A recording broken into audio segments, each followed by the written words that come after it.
Yeah. I think. Sorry, am I sitting?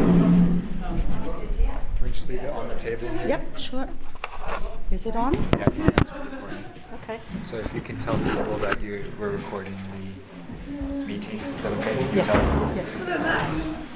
Hi. Yeah.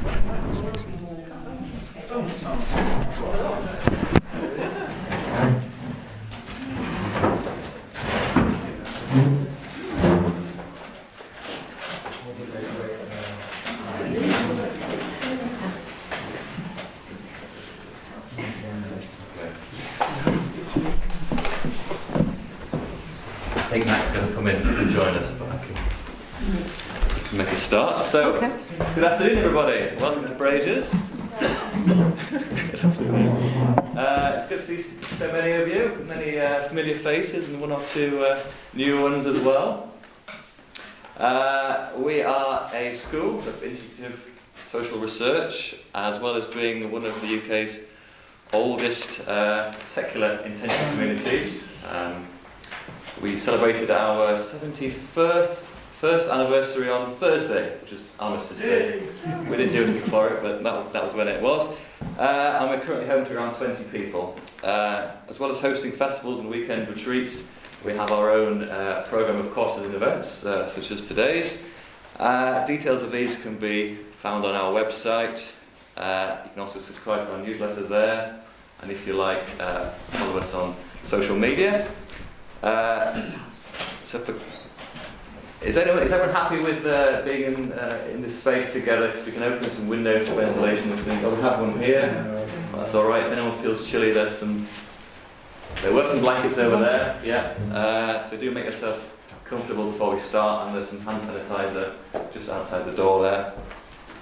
So it is my pleasure to introduce our speaker today, Elsa, Coimbra. So Elsa and her partner David have been living with us for a short period of time, and Elsa's kindly offered to give today's talk on death and dying. Elsa was born in Lisbon, and her first degree was in social anthropology. Her studies continued, focusing on the philosophy of science and, in parallel, environmental studies. After 20 years of research and teaching, with particular emphasis on transdisciplinarity, she opted to leave academia to pursue a private practice. She is now a mentor and has extensive experience of helping people transition through dying, the process of dying. Recently, she has been lecturing and has organised associated workshops on the theme of death and dying. She has given similar talks in both Spain and Portugal, and is now giving one here today at Braziers. So over to you, Elsa.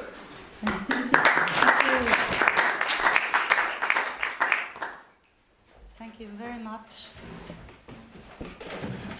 It's a real pleasure to be here. It's all new for me in the UK, first time to give a talk in the UK. And I want to give thanks to the Braziers team first, and in particular to Will, who's been supporting this initiative. And before I go on, I want to say that we are recording this, so I hope that's okay. But during the Q&A session, I've asked not to record, because sometimes more personal experience come up, and so we'll turn this off.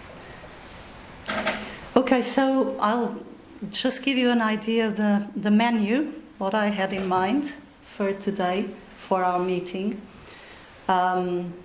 We will start with the general, I'd like to lay out the general cultural landscape that we live in currently in regards to death and dying, in broad strokes. So the cultural milieu that will be familiar, I guess, to all of us. And particularly what is the mainstream lines of attitudes and practices to do with death and dying. And to be true to my background as a social anthropologist. But because I think it's important for us to recognize and be aware of our milieu in these topic because it influences naturally a lot. And then we'll have a look into perhaps less mainstream perspectives and views on the theme of death and dying. And also some more precise or more practical aspects of this. And then I'll give you a bit of an idea also of typically I give talks, and then if people have an interest and want to know more, want to do things, get excited about it, we have workshops. So I've conducted a few both online and in presence in Spain, mostly in Spain. And so I'll give you an idea of what that could look like here. And then break time, a short break, and we come back for a Q&A. And that's, so I think I wanted to give ample time for that, for all sorts of things to pop up, so it's very open and fluid. This means that if you don't understand anything that I'm saying, please interrupt me so that I can clarify. But otherwise, if you have more substantial questions, I would ask you to leave them for the Q&A phase. Yeah? It's okay? Good. So, yeah, I'd like to start by establishing some common ground, perhaps about our topic of death and dying. Definitely something we all have in common. We will experience sooner or later, be that our own death or death of someone close. And so it's something that binds us together, those of us that are here and everybody else. But it's also, the topic of death is also something that always transcends. There's a transcendental aspect to death, if I may call it like that. At least in the most common sense of it surpasses the ordinary, right? And this has been recognized by all cultures, I guess. Yes, I can say that all cultures throughout time. And as much as we can talk about death, it remains a mystery. It comes to mind the words of the poem, "We dance around the ring of suppose, but the secret lies in the middle and knows." That was just a line that popped up. Anyways, it is a mystery, and I think that's part of the interesting thing is how do we relate to this mystery. Often, when death comes close, be that through the death of someone or the death of someone that we care, that's close to us, or through some diagnosis of some fatal condition that we receive, death has this power to change completely one's lives and typically rearrange priorities. What was deemed very urgent and important might completely change. Yeah? And I think this is, we're in this dance of suppose, we are kind of bringing some aspects that perhaps we all recognize about death and dying. So I think we can recognize that death is very powerful. It has a power. And in face of death, we are powerless, despite of everything. So we build a whole life of creating resources of all sorts. We might have intellectual tools. We might be financially powerful and socially powerful status, and nothing of that matters when it comes to death. And in fact, religions are well aware of that and have focus on this. And so death is also the great equalizer for those that are more sensitive to social aspects of equality, there's no more, it's the most radical equalizer, I guess.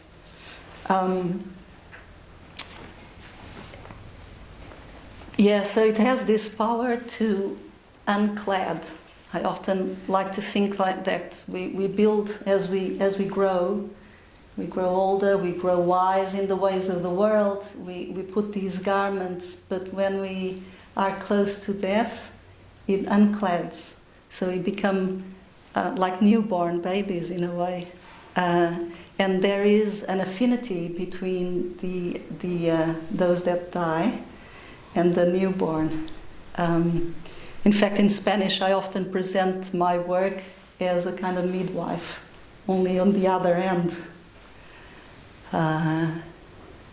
And both of them, they would be closer to the source, whatever that may be.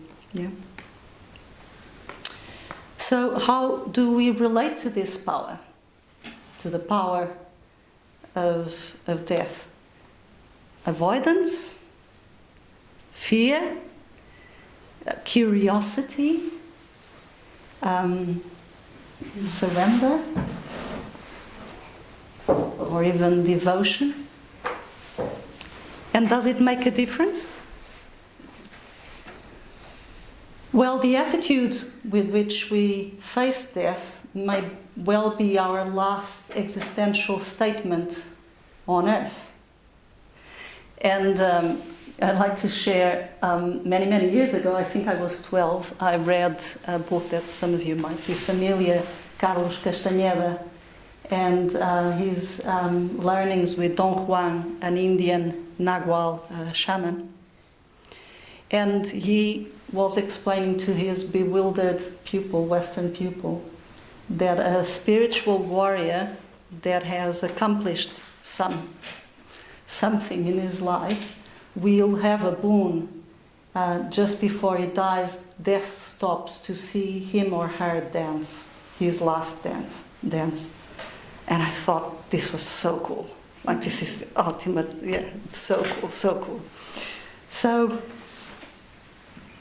in any case, many cultures also, and since ancient times, people have realized that death can be radical medicine, in that it opens pathways to wisdom, to integrity, and empowerment. It can be incredibly empowering, which is an interesting concept, I think, that it can be empowering in the powerlessness. So I do believe it makes a big difference. And so that you understand from where I'm coming from. And as you can see, this is a good theme for philosophizing. Death is. True philosophy, or when I say true philosophy, is to be true to the root of the word, the love of wisdom. But death is also very good to think practically. In fact, I think there's nothing as concrete and specific as death. And so I will also cover some of these things.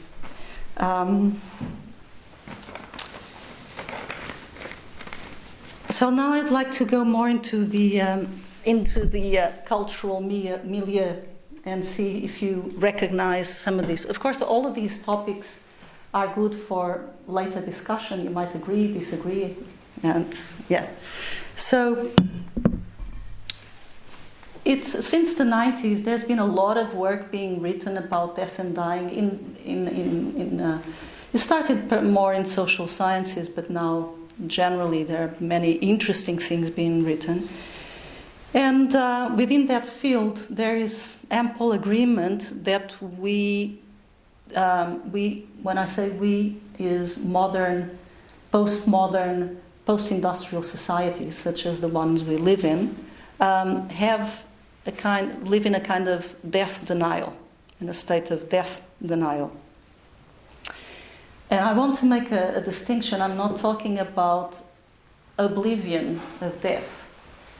Because, to give an example, when we are 16, who cares, right? We don't think about death.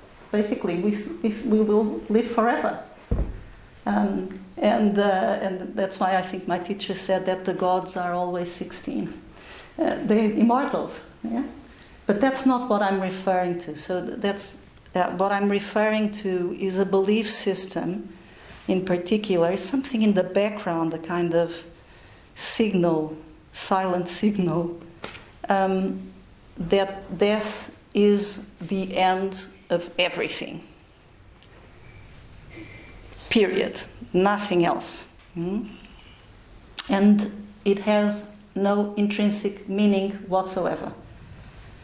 And this belief creates, in my view, creates like a counterforce to the inherent meaningfulness of life. You know, when we are alive, it is meaningful, as it is.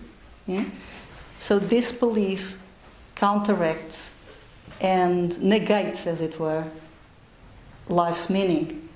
And this, by the way, has been recognized in philosophy. Well, correct me if I'm wrong, it's called nihilism. It's the belief that there's no ultimate meaning to life whatsoever. And it's been around for a while in our societies, sometimes silently in the background. Much more explicit are other signs to do with certain anxiety towards death and dying. For example, a certain cult of eternal youth, you know, all this emphasis in beautiful bodies, even in terms of models of health, often they rely on aesthetics. And what this carries is a shadow in the background, which is the fear of physical degeneration and old age and death. Another sign which I was quite interested when I was a young anthropologist is on food. Interestingly, food tells you a lot, and what we eat, and even though we have lots of carnivores in our societies, surveys show that most people really wouldn't want to kill the food they eat. Yeah, they would have a serious problem with that. And another thing is that there's been a big change in our societies, in Europe, everywhere I guess, but definitely in Europe. For example, it was normal in some decades ago to eat things, animals that are identifiable parts of animals, and now this is considered disgusting. Why? Because you have a corpse. There's something quite repellent. Young people wouldn't want to see, you know, the chicken's feet and the head and pigs and so forth. Another example, which I think is more direct to our theme here, is about the places where we die. So the places where we are dying have a lot to do with how we are dying, and so my statistics, I did a bit of research, and the official statistics in the UK is that only 23% of people are dying at home. This was the latest in 2016. Of course, with the COVID, it all changed immensely, but this is, let's say, the tendency has been this one, of dying less and less at home. So what this means is that we are dying mostly in medical institutions and mediated by technology to a great degree.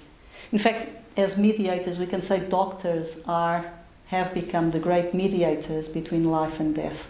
They assume a kind of priestly role, or what would be the modern shamans, in whose hands we put our hopes and faith. One of the very important consequences of this, of dying away in hospitals, is that death has withdrawn from public life. And this is quite new in our societies. When we lived mostly in rural, smaller communities, when someone died, it was very noticeable.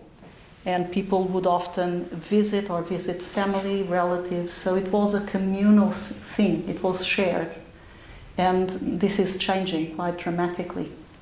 And this matters and has quite a great impact on the person that's dying and on the relatives as well, and how we live death. Yeah. So I usually refer to this as abduction of direct experience.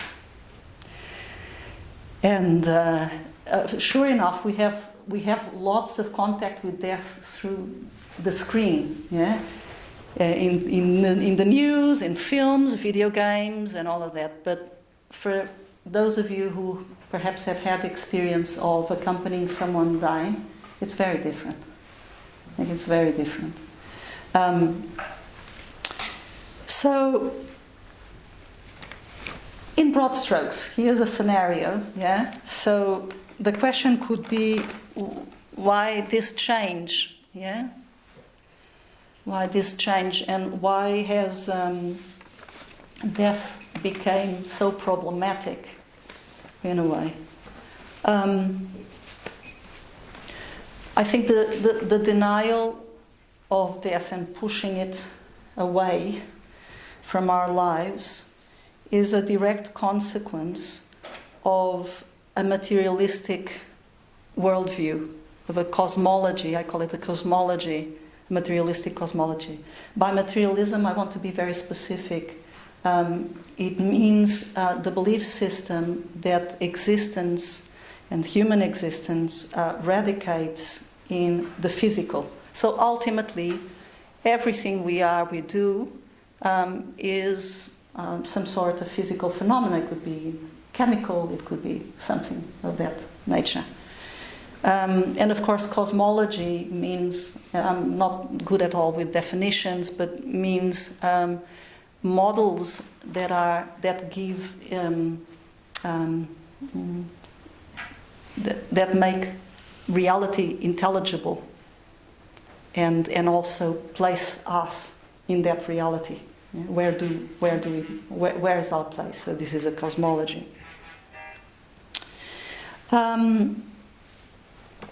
So I say that the materialism cosmology creates a kind of the materialistic. There's the graveyard, there's the courtyard, and there's the materialistic yard. Yeah. A bit of a box, really. And this, of course, has all these has several consequences. But it disables individuals to expand beyond the limits of the tangible to start with, and the tangible more or less coincide with these walls. And the possibility to open to more subtle realities that cannot be seen with the physical eyes, but are nevertheless there. They are eminently qualitative. It also disables the depth of and the importance of knowing the inner life. It gets, let's say, it shrinks.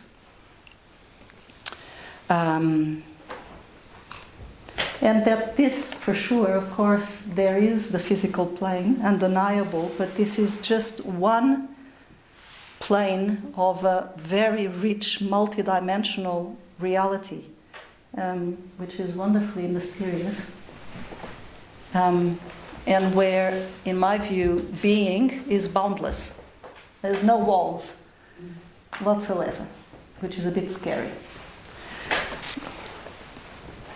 So, what could be behind the walls?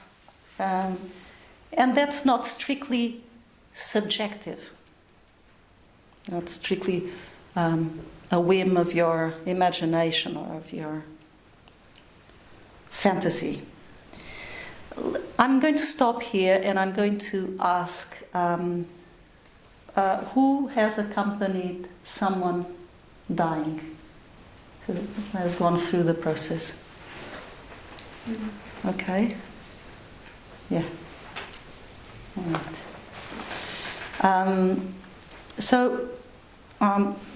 I'll say to all, but particular to those of you who have gone through this process. I don't know if you noticed,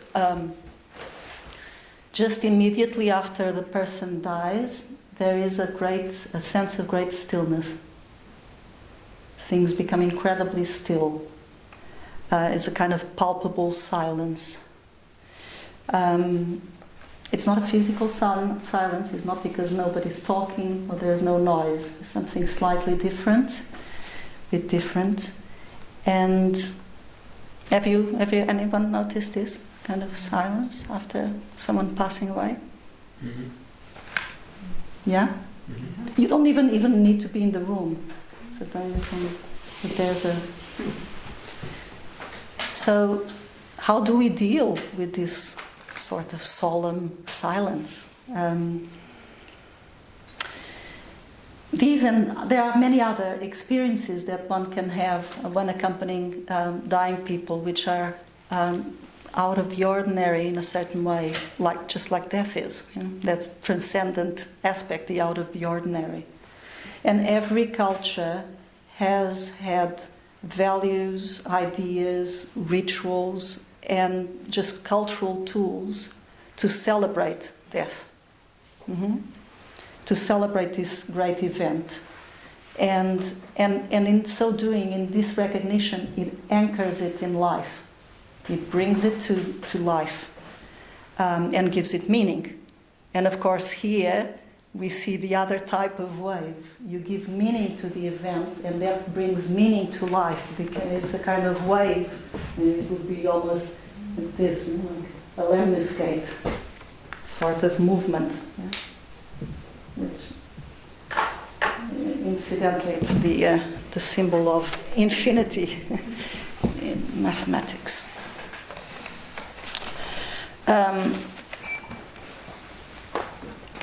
So, of course, we can see that if there is the materialistic, in the materialistic yard, it fosters a fear and a holding on that is not so receptive to the celebration of the transcendence that goes on. And dare I say, the sacredness of that event, which I think is integral. This experience of the sacred and the transcendent is integral to the human experience as well. So, in summary, this is the broad strokes that I wanted to present in the cultural milieu. Death and dying happens very much inside that box. And this includes the healthcare, by the way. And we all know that often, we find medical teams really doing their best to save people who are terminally ill. And by saying this, of course, I'm not at all questioning this action, but I'm just bringing it up as highlighting that often these actions come from a belief system that the death is the worst thing that can happen to a person, basically. And so we are still in this sphere.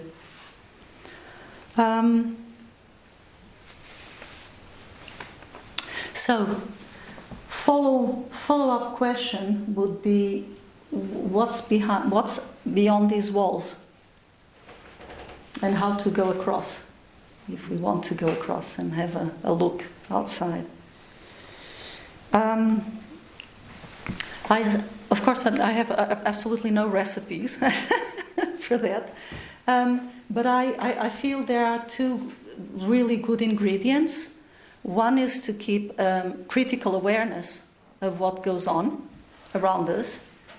and what serves us and what doesn't serve us. That's one. And the other one is an open disposition of what can be, of other perspectives. Make questions and ask questions to ourselves or to anybody else, really. And then on a more practical note, I'd say for those interested in that line, a first step is preparation. And very pragmatically, opening to the fact that we are not physically immortal. So just as we are prepared, to do a driving test, it's a good idea to prepare oneself to dying before we die, beforehand. So just as we prepare to do a test in driving and practice a bit and do things, something like that. So, and in the lines of preparation, so now as you can see, I'm already orienting things to be more practical. In the lines of preparation, what I suggest, and I've been working with people in that line, is start with readings, for example. What kind of readings? Well, I suggest two types. One first type of reading has to do with the legacy of traditions that have dealt seriously with death and dying. And for example, the Tibetan Buddhists, they have an amazing wealth of material because death and dying is very important in that philosophy. So that's one possibility. Other possibilities, I sometimes go with read with people a fantastic account, Plato myth of air. I don't know how you pronounce it in English. The myth of air. It's the Transmigration of Souls. So this account is a famous account of the incarnation, the dying and incarnation, according to Plato. It's a wonderful, kind of epic, super story. And again, I mean, some material might be more interesting to one, might appeal more to some people more than others. It's not about adopting any point of view, but again, it's the recognition of this legacy, which, frankly, to ignore it, it's very presumptuous, I feel. And also because this is, in my view, key to cultural renewal. We recognize the past, integrate it, and then transcend it. So we can recreate new things, but with that acknowledgement of what came before us. So this would be one suggestion. Another suggestion, another type of readings which I find quite interesting are about near-death experiences. Everybody is familiar with this concept, with the word, yeah? Near-death experiences. Yeah. So there's been a lot done since the 70s, a lot of material compiled, and some of it, I might say, really quite solid from a scientific point of view. So basically interviewing people and joining material and creating certain classifications of what's been going on. There's some really good stuff. Even recently, there's a neurologist, now an English neurologist. So I said, I can give you references if you're interested. I can send you later some references of more classic stuff in the 70s and more modern things. I find this material quite fascinating, especially because it creates a converging ground between people of very different backgrounds, so, different credos, even atheists, different nationalities. Yes, so readings, these would be the readings. And then for other practical preparation, and this is something we discuss a bit more at length. I'm not going to do that in depth here, but in workshops. It's just, the preparing for our own death is about sorting out your life in certain ways, the classic thing, your debts, your paperwork, these kind of things, right? And we have, when we work together, when I work with groups, I have a death plan. And it's quite comprehensive. And it has all sorts of things to be thought about. So, for example, the medical treatment you would like to have in case of an emergencies or any situation in terms of the last medical treatment. Are you okay with organ donation, for example? Do you want it or not? So, by the way, I'm not at all prescriptive. I just open a space where these things can be discussed openly. That's all. So there's no prescription here. But things like that, and even your funeral arrangements. And such things. And this has two, I think, important positive aspects. One is that it starts to lubricate our relationship with our own death when we do a death plan. And the other one, it's because it's a very charitable thing that you can do for those that stay. Because anyone who has gone through the experience of losing someone close and then having to deal with all the paperwork, with all the stuff, it's really difficult. It's quite difficult, and it's always difficult, but at least it makes it smoother. And then the person might have more time for what really matters, which is the grieving process. I'm not going to go into the grieving, but obviously it's a very important aspect of death and dying. Yeah? Makes sense? Yeah. So I'll finish with one last. It's not so much about preparation, but I would like to be a bit more specific as to what happens when we die, in the dying process. And I'd like to bring the case of a particular stage that comes that I called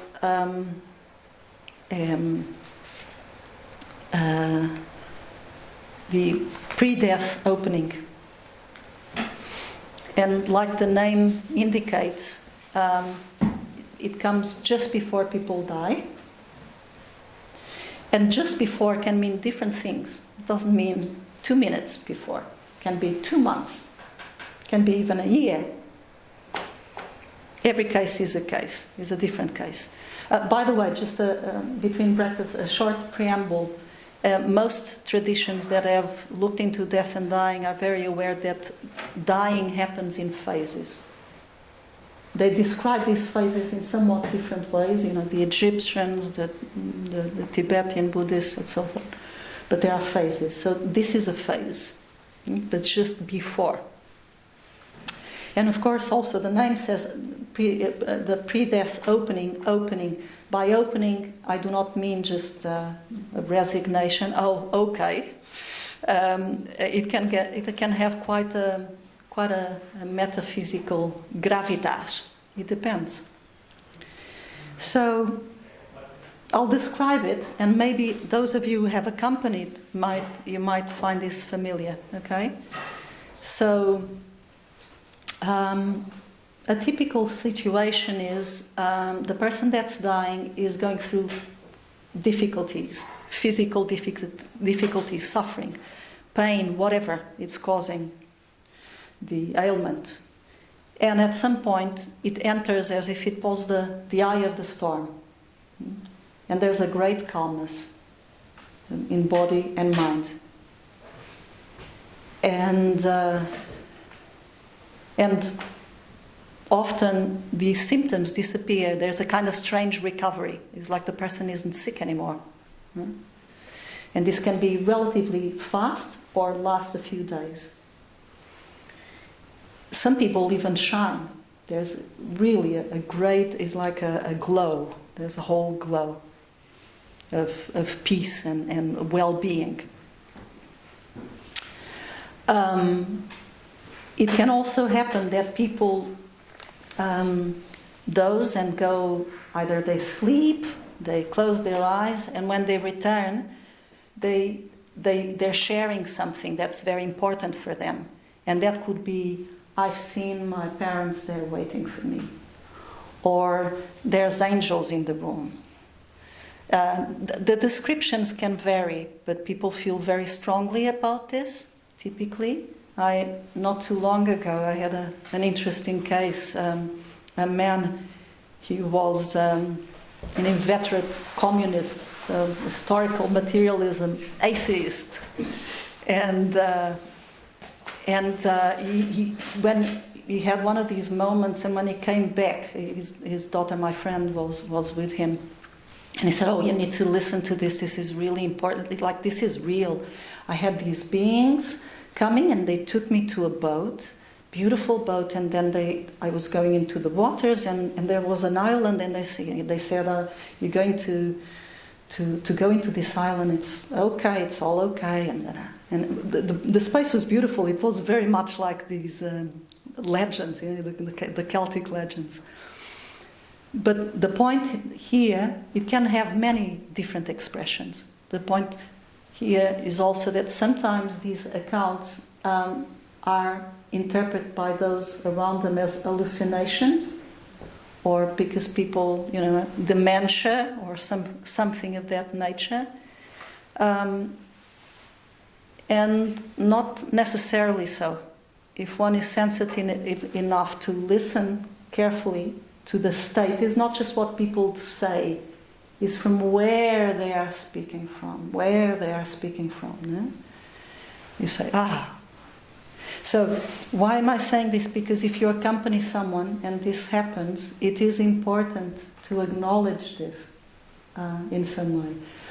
In my view, this is what people experience is a preview, as it were, of what's coming next. So it's a kind of stepping stone. And it's important, the trust, this trusting. So you just create that space of trusting for them. And this peace that they experience momentarily, even if for a moment, is really important. And I think most, if not all, traditions recognize is a state of letting go and being in peace with yourself and with the world. And it's a cornerstone of the passage of the passage that you want to facilitate in a certain way. And I also want to add, it's a great privilege. It can be a great privilege to accompany people, because there are forces that come in these moments that are also there for you or for us that accompany. Yeah, so it can be a really important moment for disentanglement, even for you or other people who accompany. Disentanglement of grudges, regrets, things like that. Something that can wash away, wash away the fear, the holding on of whatever nature that comes. So for me, it's also has been an incredible lesson of dropping anxiety. Of course, it's really hard if you're very connected and you're very close to someone.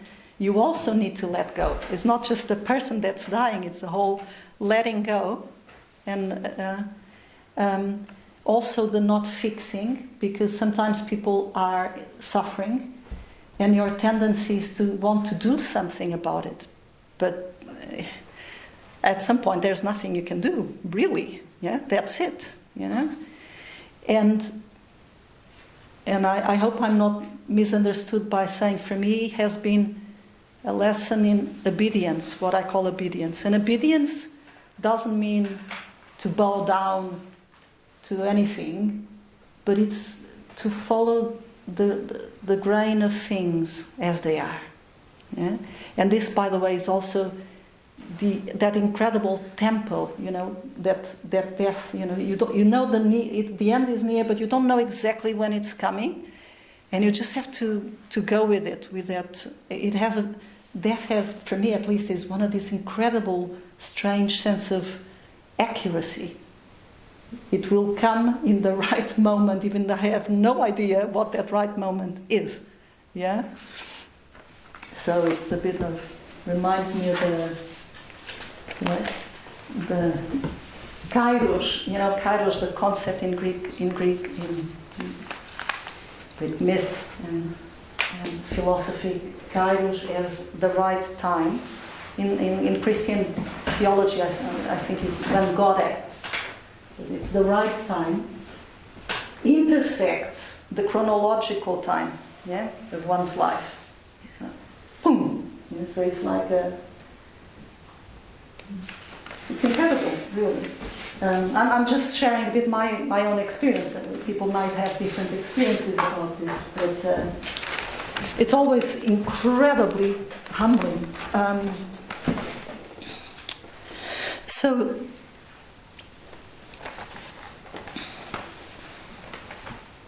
And the way, it's in a strange paradoxical way.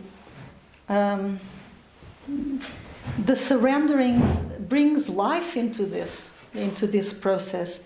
So all of these experiences can be brought to one's life. For me, they have, or at least they are inspirational. I can not always up to those standards, but they are definitely very inspirational to bring to one's life. The best way of dying is to live fully in this paradoxical way. Yeah? And that's why, in a way, it's a celebration too. There's an aspect of celebration. So I'll just finish, because I've talked a lot, but I'll just finish with this idea that I'd like to bring this topic also in the sense of our cultural context, because all of this, I think, can be upscaled. I think we're going through a civilizational crisis. Perhaps most of us agree. We have global challenges, environmental, social, economic, and require us to transform seriously. We're in need of a serious renovation, and so in a way, it's a life-death challenge to our whole collective, to our whole civilization. Renovation is how, in biology responds to extinction, right? It's by renovating. And I think in our domain is the cultural renovation that's so important for us. And so I think death and dying is one of those crucial points, where things can make a difference with changes here. So that's it in terms of the contents that I would like to bring as perhaps inspiration for some discussion, questions. I had to, of course, synthesize a lot, so feel very free to then ask questions that maybe on topics that haven't even been brought up. It might be of interest for you to know also what I do in workshops. Shall I say a few things about that? Yeah, very quickly. So there's theory and there's practice. Theory can go in different directions, but I have quite a lot of fun in discussing models, possible models, charts, maps that go beyond those walls. Maps that serve us, that serve the experience, that serve our aspiration, and so on. So there's nothing dogmatic at all about it. It's just opening the chart. And as for practices, I put a strong emphasis in meditation routines and overall spaces that are conducive to perceive subtle realities and subtle qualities of presence. Because this is what, in my view, makes the accompaniment of the death and dying much more richer. It becomes much richer if you can hold a certain silence and stillness inside you. If you can do that, you can do that for others as well. And of course for your own goodbye time. It's also quite significant that you become much more familiar with your inner space and what goes on. Yeah? So that would be it. That's basically what I do in these workshops. So thank you very much, and I suggest we take a little break. Yeah? 5 minutes enough? Okay, toilet break, and then we continue? Okay. All right, so let's have a break.